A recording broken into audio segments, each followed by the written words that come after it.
Wait, hang on. Ozzy, we're on the air. Oh my gosh, hi, I just everyone. accidentally threw a pen at Ozzy. It was totally by accident. Welcome to 8 News Now at 10 here on the streaming channel. It's John. Good morning, everyone. I'm Ozzy Mora. Thank you so much for joining us here today. As always, it's a pleasure. Hope you're having a great day. I had to bring out the sweater today, this morning, John. I'm sorry I threw a pen at you by accident. It's okay. You know what? That's how we get There along. it is. There it is. It's been saved. So- Saved. Okay, I look better now. All All right, good. good. We're good. Can I Here have my you pen go, back? here you Thank go. you. Yeah. All right. Anyway, it is President's Day, by the way. We'll talk about President's Day, some of the deals that you'll find around town. Of course, there's no school today for CCSD students. That is on the way. We'll talk about the Colorado River and the deadline passing on who gets to use the water in the river. All of that is on the way. But yeah, it was a gorgeous Saturday. Sunday, not so much. And today it's cloudy again, eh? Yeah, today it was cloudy, but we need it. Hopefully that rain comes. We definitely need it. So let's start at the Rio. Just a tragic story yesterday over at the Rio Hotel. According to Metro Police, a mother and daughter both found dead inside a hotel room. According to Metro Police, the family, the mother and daughter, were in town from Utah for a cheerleading competition. They were reported missing. There was a welfare check yesterday morning. They knocked on the door of the hotel room. Metro Police said no one answered, so they left. At about 2:30, they went back because hotel staff went inside and sadly found both mother and daughter dead. That is sort of the end of the Metro Police investigation continues, but that sort of puts a period on what took place. However, we have other details from Utah Extreme Cheer. They had posted online about the missing competitor, the missing mother, and sadly it came to a tragic conclusion over the weekend. Yeah, they're still also investigating after a note was found in the hotel room. So they're still trying to piece together what happened, what led up to that. I know several groups were posting about this missing daughter and mother as well. So definitely a developing story. We'll have more on that throughout the day. The search for Nancy Guthrie. The FBI doubled down the reward. First, it started at $50,000. Now it's at $100,000. Over the weekend, investigators received a major lead, and we also told you about when they found those black gloves, that now they link back to the suspect that was found in that doorbell camera near Nancy's Tucson home, or at her home. So now Savannah Guthrie, over the weekend, she did post a video on her social media. Let's go ahead and listen to that video.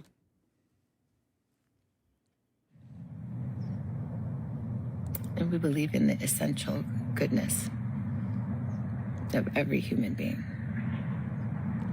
And it's never too late.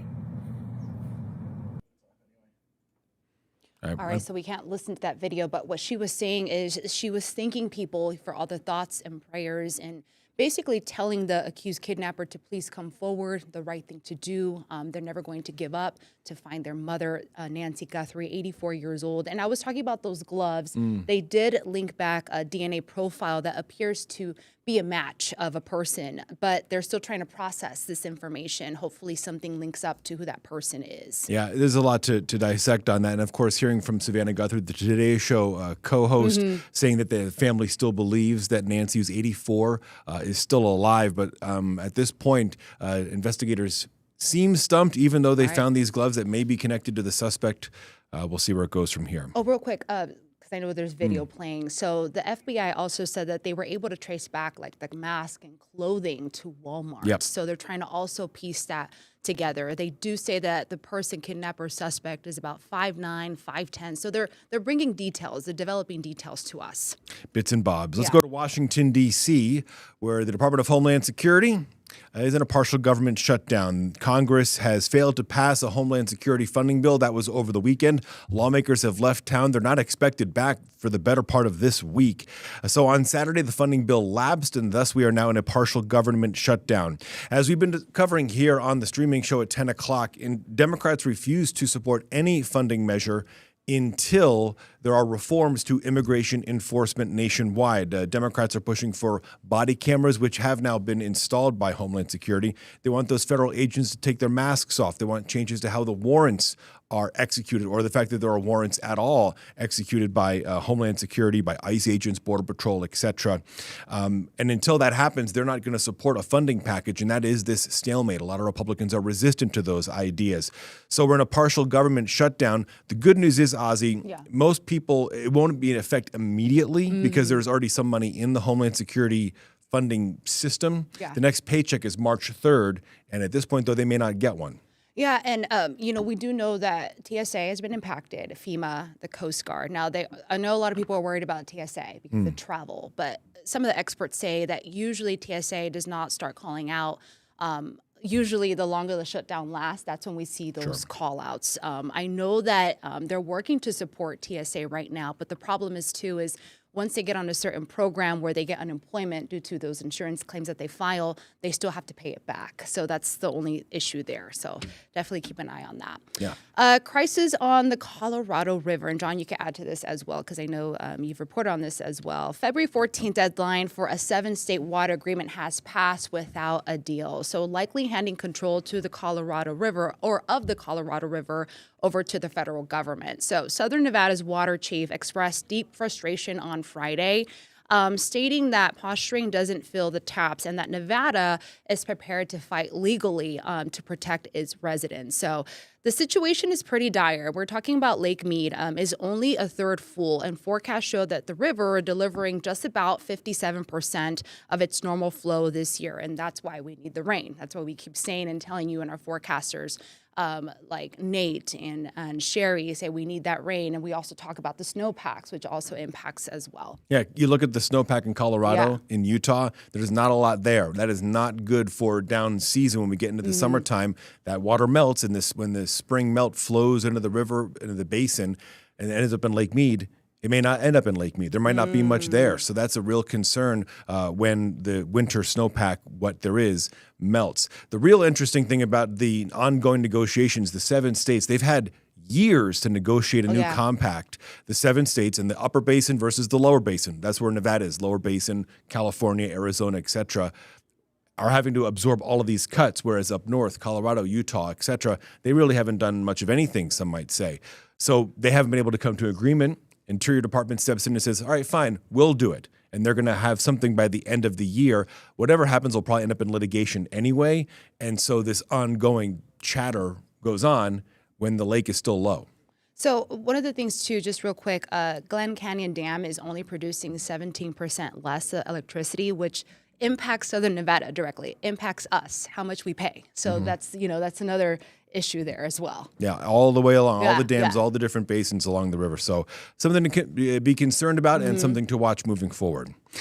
Also changing, one thing that's increasing, unlike the water levels, increasing, the cost of vacation. A new report shows Las Vegas's vacation, the cost of coming here to have some fun, surprisingly, it's going up. Is that really a shock? No, not so much. Not shock me at all. Luxury Link as a website did some research on this, and it found that Las Vegas is among the top 3 destinations in the country with the steepest price increase. So here are the numbers here. It examined 4-night stays for a family of 4 in 100 major U.S. cities, and it found the national average between 2019 and 2025 went up 14.5%.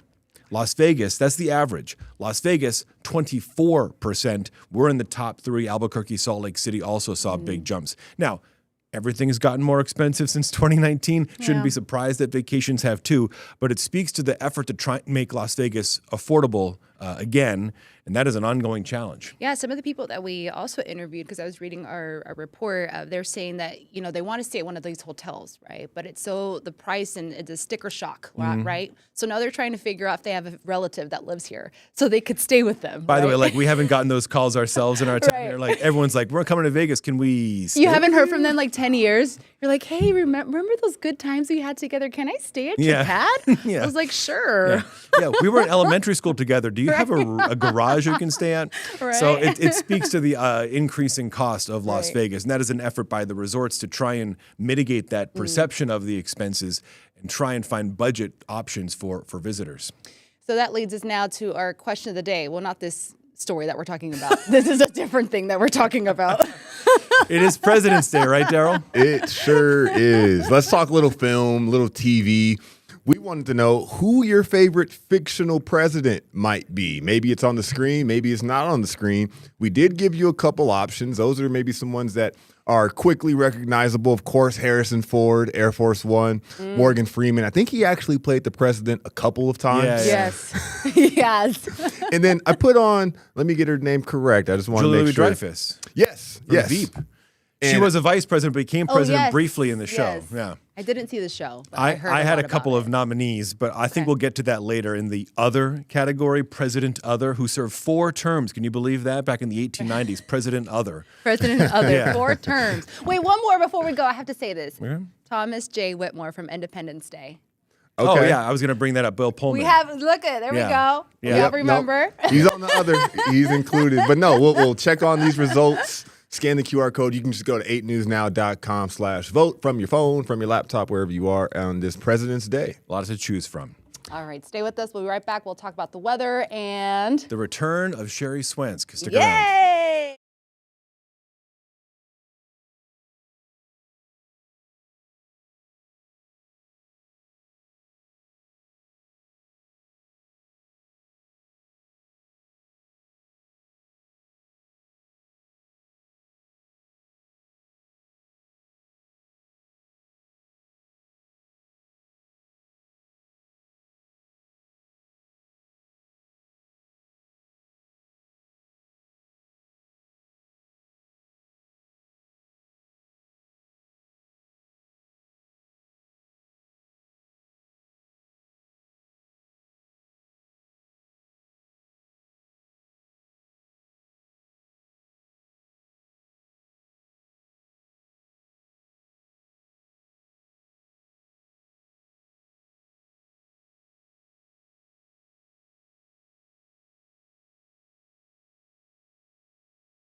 Now with the most local news, this is 8 News Now, live local now. Welcome back to 8 News Now at 10 here on the streaming channel and, of course, at www.youtube.com. It's Ozzy, it's John. We thank you for joining us here on the President's Day edition of the big program, and we have the welcome return of a very familiar face. Yay! Look who it is! Sherry! Good morning, Sherry. Welcome back to Channel 8. It's been a while. Thanks. Yes, it's Old Home Week. was Not gonna say. that we have an old home or Well, old folks home. It's just for me. I see. It's like coming home again. It's been 2 months. Important clarification. I've been out for 8 weeks. It's And what crazy. were you doing? Vacation, I right? had rotator cuff surgery. What a vacay that's Yeah. been. Not. No. Yeah. But it's a long journey. It's a marathon, not a sprint. So still in recovery, technically. Back in the So, rotation, though. It's good to see you. John, I again. expect you to carry all of my bags and my lunch kit for John. me. By the way, that wouldn't be the first time, for the record. I've done that before. I've given rides to and from work. That's true. Aw, That is true. He's John. helped me out a lot Yes. in the past. Well, welcome back, Nice to Sherry. be back. And you come back after a glorious Saturday, one of the top 10 Saturdays, I think, of the year. Valentine's Day was one. great. Almost Gorgeous. 70 degrees. It was sunny. It was beautiful. It was loverly for all the Valentine's sweethearts out there, right? So we started out with clouds. You guys mentioned this earlier that it was a cloudy start to today, to President's Day. But look at the skies right now. It's turning blue out there. I talked about this throughout the morning newscast that we were going to get a little bit of a break. before those chances for rain and mountain snow move in. So we're already up to 60 degrees. We are going to be above normal for temperatures today, but check out California. They're getting hit hard with rain, mountain snow. Some of that's going to lead to some flooding, especially in the burn scar areas of California. And boy, they need the snow. John, you were talking about that all the western ski resorts are really, they've got paltry snow totals right now. Everybody needs a good boost of snow. So the Sierra's got winter storm warnings, and we've even got some winter storm warnings ourselves here in southern Nevada. But first, let's deal with the wind, and that's what's coming. So at 10 a.m., we've got wind advisories for all of southern Nevada areas into northwest Arizona, southeast California. We're looking at these winds picking up easily by noon and then all afternoon increasing into the evening and tonight. Some of those winds could get up to 50 miles an hour. So secure things around your home, your patio. This will last until the wee hours of the morning, 2 a.m. It expires overnight. So let's talk the winter storm warning. We're really hoping for a good boost of snow in our local mountains. So as we look at the spring mountains, those areas of white, winter storm warning starting before noon today. And this will last until Wednesday night, 10 o'clock. We've got several waves of rain and snow that will be moving through southern Nevada. So as they get into California, move through the desert, kind of swing up into southern Nevada, our first chance is today. Then again later on Tuesday night into Wednesday, and then again on Thursday. So maybe 1 to 2 feet at 7,000 feet and above, and maybe up to a foot of snow above 5,000 feet. So a beautiful morning for us out there, getting into the 60s. We're going to start getting windy, and we'll look for developing chances of showers this afternoon and this evening. I do think early evening we'll start to see the chances wane. But we will be windy overnight into Tuesday. Highs will start to slide into the low 60s tomorrow. Good sunshine. And then by Wednesday, much cooler. Those 50s return, a little taste of winter weather. And we're down to 50s for highs Wednesday through Friday. That last chance of showers comes in late Thursday. And look at those morning temps back into the 30s. Aha, it's feeling like winter. We call it a fool's spring, all right? We've been lulled into that false confidence with daytime highs in the 70s for a while, but winter's not over. I feel like we don't need a taste of winter. We need like a full meal. But we do. We need a buffet. Yeah, Sherry, it's good to see you once again. You too, guys. Thanks, Nice to be back. All right, it is President's Day. That means deals, Ozzy. Deals, and more deals. All right, so we all know the government office, banks, and stock market closed up, but retail, let me tell you, we are in full swing. There are a lot of discounts and deals out there. This year's sales are heavily focused actually on home upgrades and tech. So there you go, home if you want to relax. What I do know, Amazon, the popular one, has slashed prices on sleep, health items, and home goods with some of the biggest sales, including $300 off vacuums. I was looking that up. Vacuums is like the big thing. And then you have like the blankets and stuff. Ninja multi-cookers are big right now. That's a big slash there, like $100, $150 off. But Apple fans, if you're in Apple, also seeing some rare discounts today with the Series 11 watch marked down by $100 and then significant price cuts on AirPods Max, which if you work out, for you. Now we're seeing, of course, not Apple AirPods. No. We're seeing mattresses because that's like I the said tradition. Amazon. Fair Yeah. enough, but the traditional sales is I Right. feel like mattresses. So people go around and just make sure they can sleep and be comfortable and The blankets, now's the the time. pillows, all of Important. that. Sleep. So Sleep now's is the needed. time. Now is the time to look everywhere. I mean, there's a deal everywhere. You just got to search. Speaking of searching, we're trying to find them aliens. George Knapp's been trying for years, of course.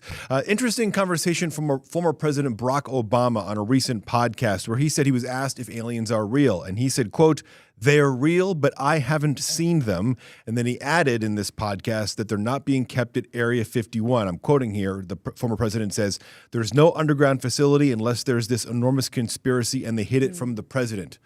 Immediately, Area 51, UFO nerds are all going crazy over this. Here we go. Finally, someone at the very top who's saying there's aliens.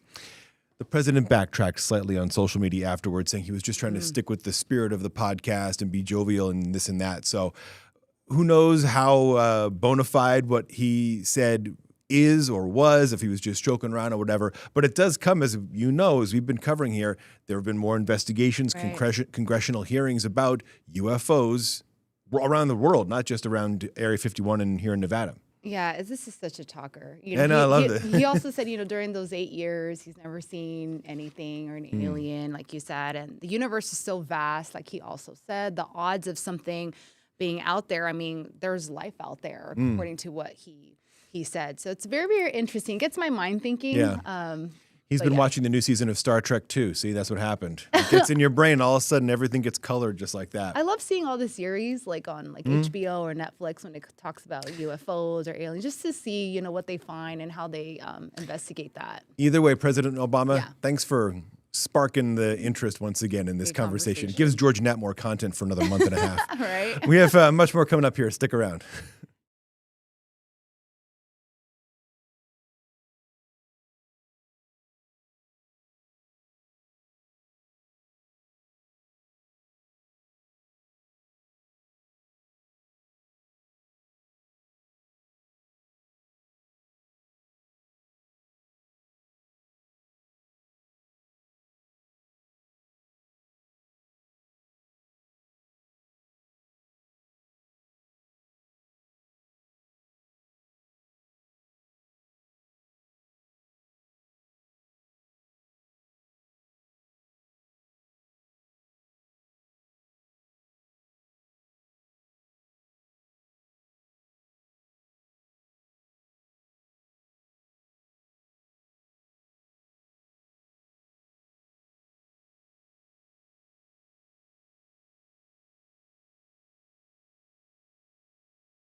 Now with the most local news, this is 8 News Now, live local now.